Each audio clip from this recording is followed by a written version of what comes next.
Hey guys, Ash here, Watcher of Realms. Welcome to the video. Sending some love, some positive vibes your way, especially if you're going through something and you need them out there today. Today, I am so excited because I'm going to talk about one of my favorite epic defenders in the game. Honestly, one of my favorite defenders in the game, and she can truly be end game.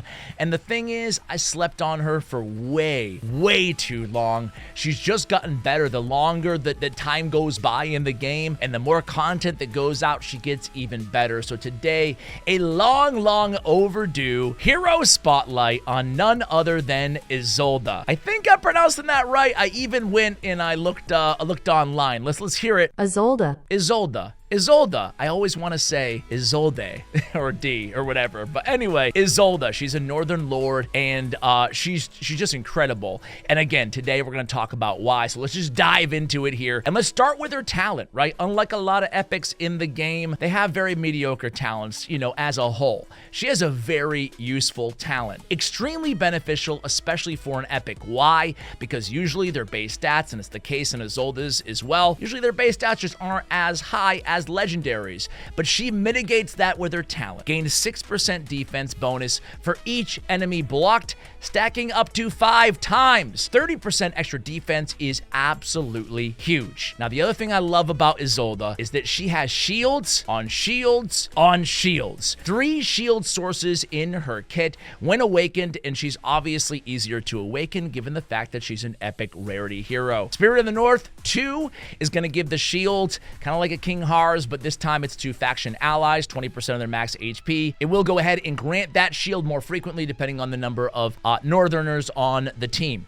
Northerners obviously known for being a great PvE faction, a lot of good tanks. She's one of the best, if not the best out there, even over like a legendary like an Edith in a lot of situations. Shield Wall, let's talk about her ultimate. Very useful here. When activated, applies block increase by 1, okay? And then the physical and magic damage reduction, so basically anything that's touching her, she's going to get a 30% mitigation. When awakened at 1, we'll also have, when the shield wall, the ultimate is triggered, she gains a number of shields equal to the value of her block. Each shield is equal to 8% of her max HP and lasts for the duration of the shield wall. So a lot of survivability here built into this kit. She has a very nice basic attack as well. Basic attacks, again, on epics, they're very underwhelming, especially when we talk about the levels that you get or what you get for the extra levels when you go ahead and try to skill them up. Here we get rage regen.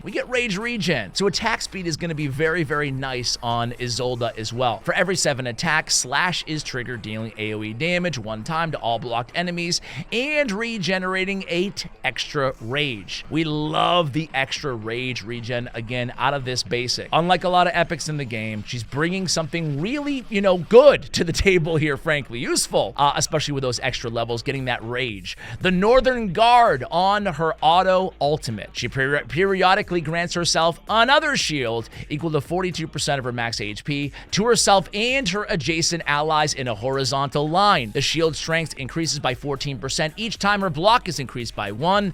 The shield lasts for 10 seconds. Another shield, another one here on the Northern Guard, right?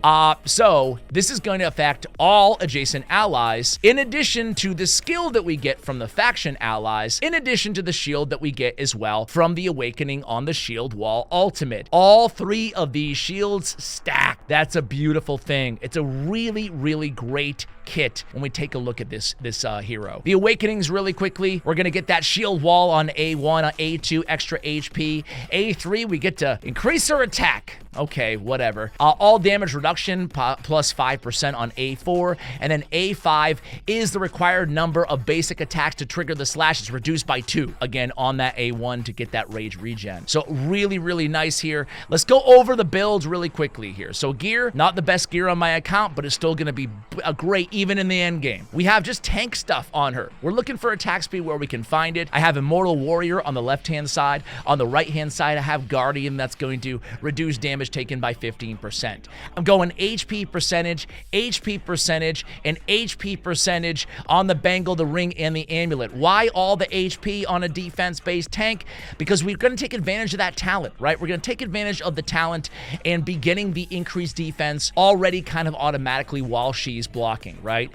In terms of artifacts, you have a few choices here. I have a Bastion Ring on her for an additional increased block, which synergizes beautifully with the rest of her kit.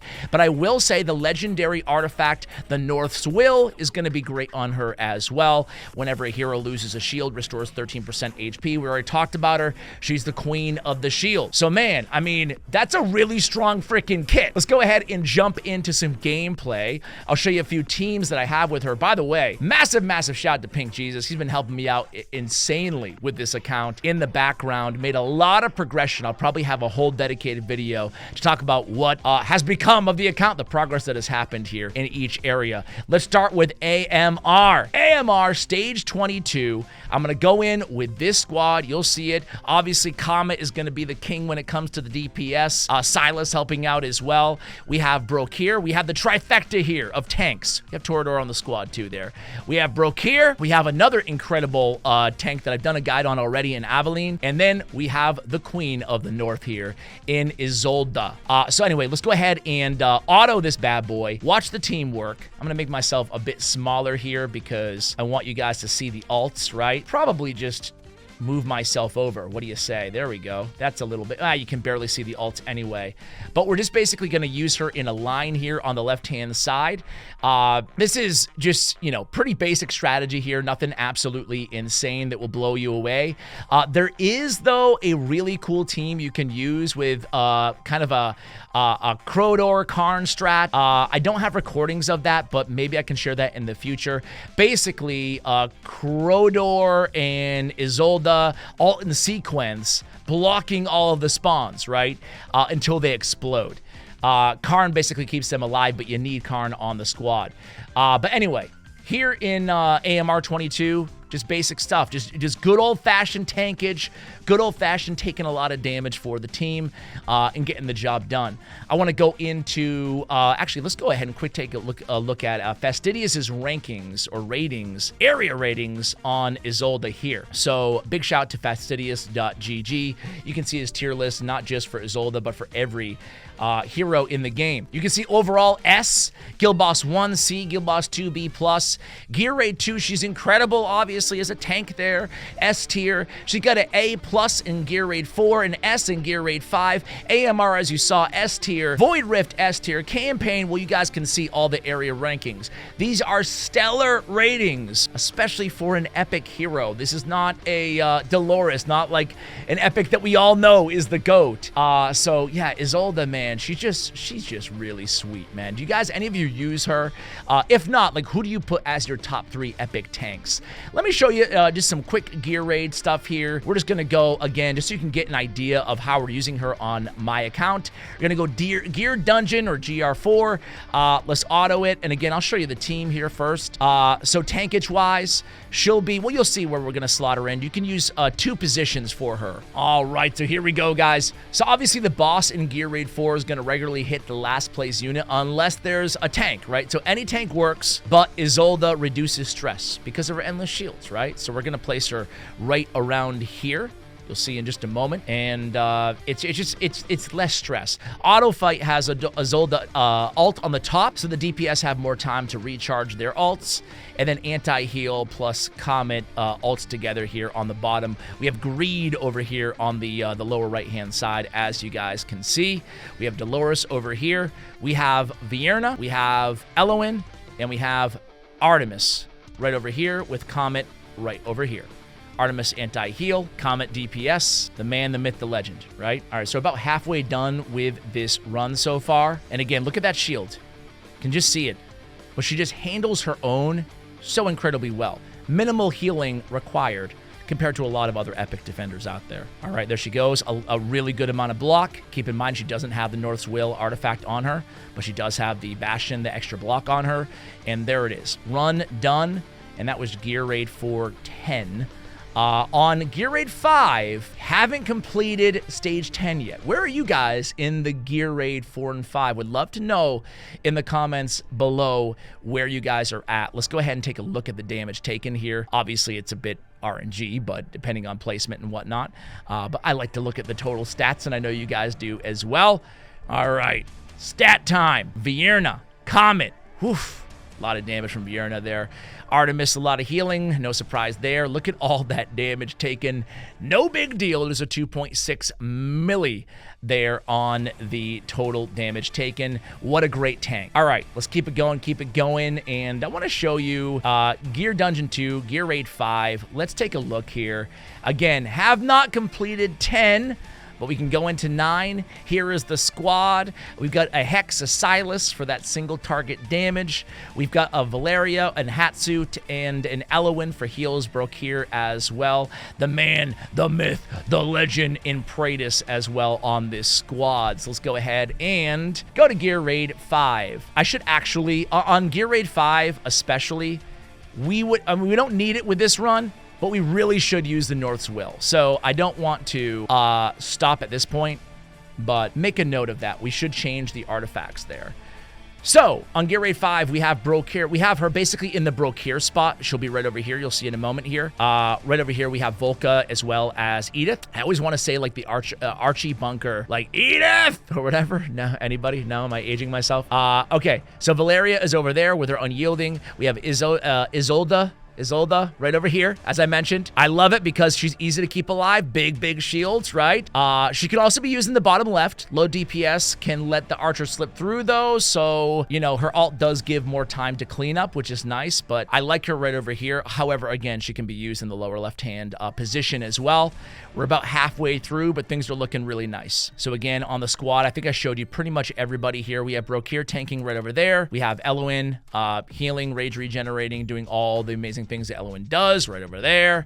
And then we have Hatsut right over here on the end. The sniper position, as nobody calls it except for me. All right, so there we go. Boss is about to be down, 35 out of 40. Guys, what do you think? And look at her right there. Look at her tanking. Just taking that damage, keeping herself alive, everything that we need, exactly when we need it. Really strong with those shields. And, you know, I say this all the time, we talk about Olog, but man, I love a good shielded epic defender, especially because they need it with those stats. Guys, have I proven to you my love for Isolde? Do you guys love her as much as I do? Let me know in the comments below. Use the advice that we gave in terms of how to build her correctly. Take advantage of the HP percentage. You're going to be good on the defense as well. I meant to mention, and I didn't when we're talking about the builds, did I even share her total stats? My bad, but, you know, those of you who are still watching at the end, you can take advantage of it. Attack speed is definitely worth focusing on her, right? So let's quickly take a look at the stats here. We'd like to aim for a full plus 150 extra attack speed. So we love 250 in total, but you know, that's nice to have. It's not mandatory. We get by just fine with 109 extra 209 total in attack speed, but you should put an emphasis on that. In terms of benchmarks for the end game, we're looking at 90k on the HP and 6,000 on the defense as minimums. Of course, earlier in progression, we want to try to get to around 75,000, 80,000 HP, and you know, as high as you can on defense. Usually around 5,000 would be pretty good in progression, just depending on where you are. All right, guys, thank you for watching till the end of the guide. If you want to see any other heroes, spotlights or guides or whatever the heck here on the channel, let me know in the comments below. Much love, and as always, take care, guys.